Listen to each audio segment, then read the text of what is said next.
Hey, welcome to World Entertainment. And is this movie right here, The End of Oak Street, actually a Cloverfield movie?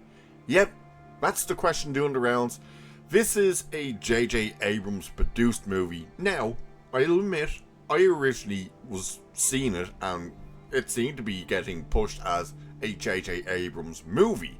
That he was meant to have directed this thing or wrote this thing or something. And it turns out he just produces this thing. But it is under the Bad Robot banner. So, and the one thing you'll start noticing is how a lot of the articles and stuff are hiding JJ's involvement with this.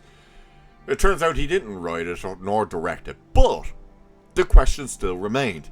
Was this actually connected to Cloverfield? Now, we know they liked turning things into Cloverfield movies that were never Cloverfield movies. The first one, of course, was 10 Cloverfield Lane, which originally was called The Basement, and J.J. Abrams forced them to shoehorn in the whole bullshit alien ending, which was terrible. It destroys the movie when, what's her name, Mary Elizabeth Winstead, not it? Finally gets out and the aliens are there, and then that's why it's meant to be Cloverfield. Then, of course, there was, isn't it Cloverfield Paradox? Wasn't that what it was called? Which was never a Cloverfield movie, and then they turned it into a Cloverfield movie. That thing, by the way, if you haven't seen it, is dog shit. But this movie's now coming out, and people are asking the question, is this a Cloverfield movie? Well, we have the answer as to whether or not this thing is actually in the Cloverfield franchise. And we're going to take a look at it because, as you can see, the End of Oak Street leak reveals whether the movie is really connected to Cloverfield. So obviously, the question has been doing the rounds from people, is it Cloverfield? And we're going to take a look to see. So, and these leaks, by the way, are from screenings, even though it is getting premiered now with at least critics. But it's saying there's been a lot of intrigue surrounding the End of Oak Street, has there? Not least because it's a dinosaur movie, somehow set in suburbia. However, ever since the first teaser was released, there's been speculation that it's connected to Cloverfield.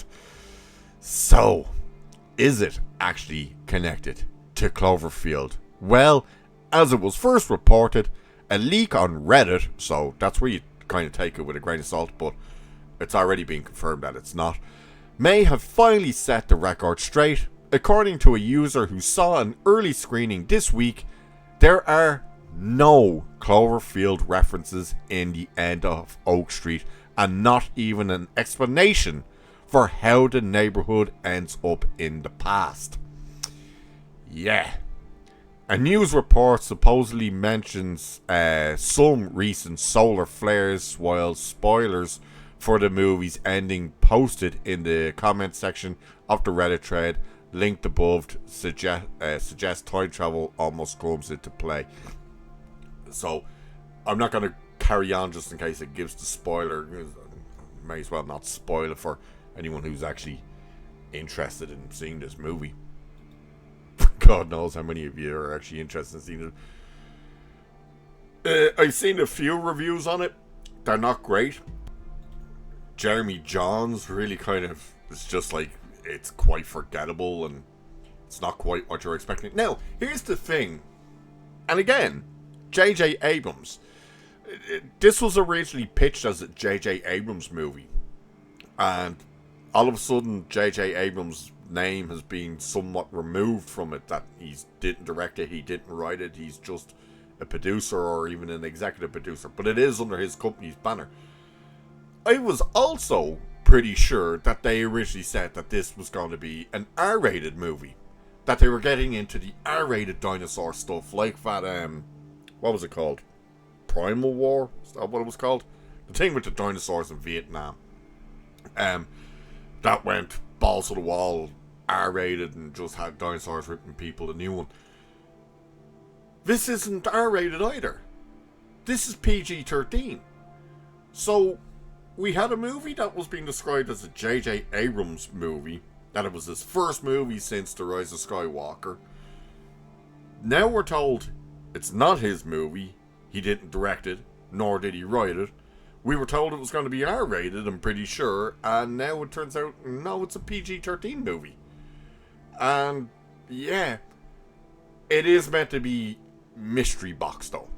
That is the one thing that they've been saying, is like, it is mystery box after mystery box kind of stuff, and all of it just kind of gets thrown at you. Hang on. Brace yourselves, I'm going to go full screen on me, and I'm doing it for a reason. Actually, no. I can do that while I actually take a quick look and see, just in case it spoils the end. I don't want to spoil it for any of you guys, but blah blah blah blah blah blah.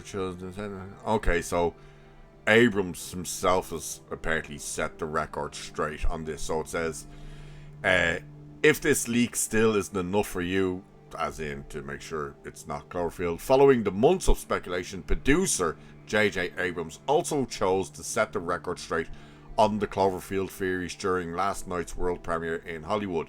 Now, hang on, just before we go with what he says here, okay? Let's keep in mind, this is the guy who even told investors and like the suits at Paramount during the screenings for Star Trek Into Darkness, that Benedict Cumberbatch was playing a guy named John Harrison and not Khan. He even spent money to replace the name when they're doing the jumping from the Enterprise over to the Vengeance, wasn't that what the ship was called? They removed it saying Khan and put in Harrison. He spent extra money just to fool these dumb suits.